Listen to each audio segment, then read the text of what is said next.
Dr. Huff, thanks for being here and thanks for going through the process on it. I want to pick up where Senator Watt just left off dealing with the permitting issue on this. It has to be a consideration of any entity, any region to examine not only what is the best carbon footprint on this, but also what's the best value in it and what's the most predictable. The permitting for nuclear is exceptionally unpredictable at this point. So my questions for you is, how do we fix the permitting process? And let me just put a hypothetical. What's the right length of time it should take to actually get a permit, to actually start construction and to be able to take off right now? Because if somebody's going to say, great, I'm going to invest $8 to $12 billion and it's going to be over the next 15 years before I can actually get started, that's a pretty long time period to actually get ramped up to be able to do it. What length of time do you think it should take to get a permit, and how do we actually fix the permitting process? Thank you very much, Senator. I think you've touched on a number of things. I'll start on predictability. Not only is it critically important that the timeline be predictable, but also the costs, right? And I think this is very, very problematic for the investors you've described as well.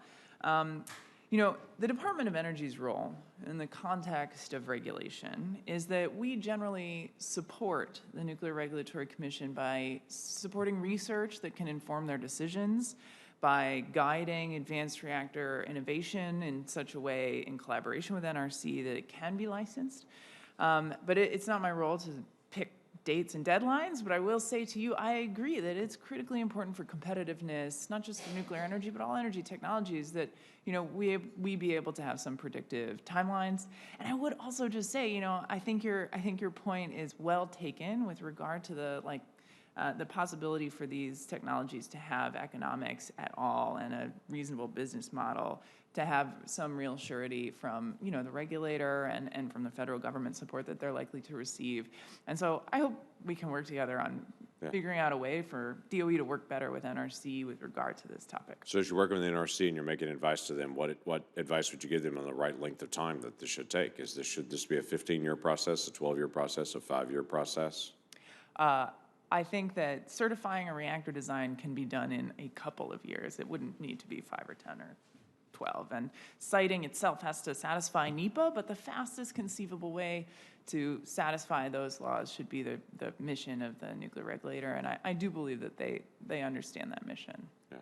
What's the length of time now that it's for current projects that are underway to get permitted, sited, and then to start construction? I will have to do some research to get you an actual number, but it's not as quick as I hope. It's more than 2 years. Someday it will be. Yeah, Yes. yeah. It needs to work through that process. I have asked several folks just to ballpark guess on this. There's been a lot of conversation about using nuclear power, which, by the way, I'm not opposed to. I'm supportive of nuclear power on this. It's a good source. It's one to add to a multitude of sources that we've got to have, especially effective in certain regions. So the question I've always asked is, when there's been this push to say, well, let's shift to nuclear and to try to replace coal facilities or other facilities that are out there, I ask the question, how many nuclear facilities does it take to replace the coal that's currently out there? I've never been able to get a good number. What's a good ballpark that you would estimate? I think there are about 100 coal sites in the country that are like reasonable choices from a technical perspective. You know, they're not located near fault lines. They're in states that don't currently have a moratorium. They're not associated with, you know, emergency issues that are unique to reactors, but not coal plants. We actually, in the Office of Nuclear Energy, have an endeavor to, you know, help identify the regions where there may be coal communities that have some retirements coming up, so that, you know, as we look towards place-based initiatives, we can communicate with those communities about their potential options. So is it a 1-to-1 where you've got a nuclear reactor that is replacing one coal plant, or is it multiple modular that replaces one coal? So the average coal plant is in the hundreds of megawatts, and that's pretty aligned with the size of a small modular reactor deployment. This sort of gigawatt scale coal plants are pretty rare, and anything below 100 megawatts is also fairly rare, and so they're fairly close in range to the sizes that we see for small modular reactors, and so it could be 1-to-1. Some of our small modular reactor designs come in, 4-packs or 6-packs or 12-packs, and that's of course the NuScale design. And so, you could possibly do a little bit of modularity there to reach exactly the same power level. But I would say between the sort of 100 and 1,000 megawatt scale, that's precisely the right place for a Small 1-to-1 modular, small each one of modular. them costs about what, though, on construction? So they're generally in the first of a kind phase, but I think, at this point, they're in the, $1 billion per, well, there are two, I would say they're about, in terms of, here's the thing, they're different sizes, and so they're different costs. Right. But we have, they're about $2 billion for the each for the two demonstrations we're deploying, plus NuScale, which is like a slightly higher capacity because of multi-pack.